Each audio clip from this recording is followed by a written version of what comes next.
एक बार की बात है, सारा और टॉम नाम का एक युवा जोड़ा था जो एक नए घर की तलाश में थे। उनकी नजर एक पुराने परित्यक्त घर पर पड़ी जिसके बारे में कहा जाता था कि वह भुता है। अफवाहों के बावजूद उन्होंने करीब से देखने का फैसला किया और वे तुरंत घर के आकर्षण और चरित्र की ओर आकर्षित हो गए। जैसे ही उन्होंने घर की जांच की, उन्होंने अजीब चीजें घटित होती देखीं। दरवाजे अपने आप बंद हो जाते थे और उन्हें दीवारों से अजीब सी आवाजें आती थीं। इन परेशान करने वाली घटनाओं के बावजूद उन्होंने घर खरीदने और उसे ठीक करने का फैसला किया।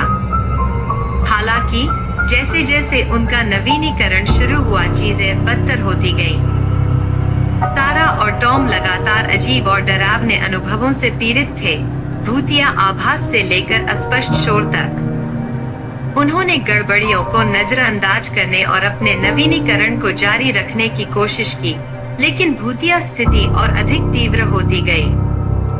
एक रात सारा घर पर अकेली थी और उसने अटारी से कदमों की आहट सुनी।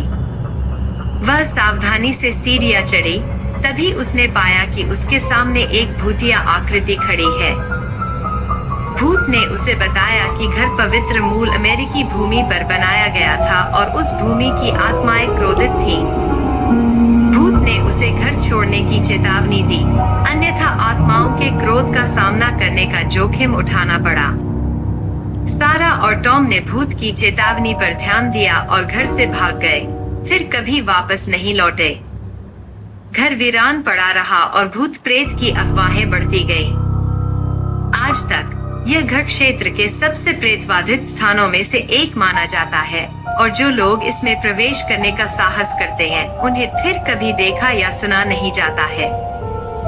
और इसलिए प्रेतबाधित घर की कहानी जीवित है, उन खतरों की एक डरावनी याद दिलाती है जो छाया में छिपे हो सकते हैं और आत्माएं जो कब्र से परे भी हमें परेशान कर सकती हैं।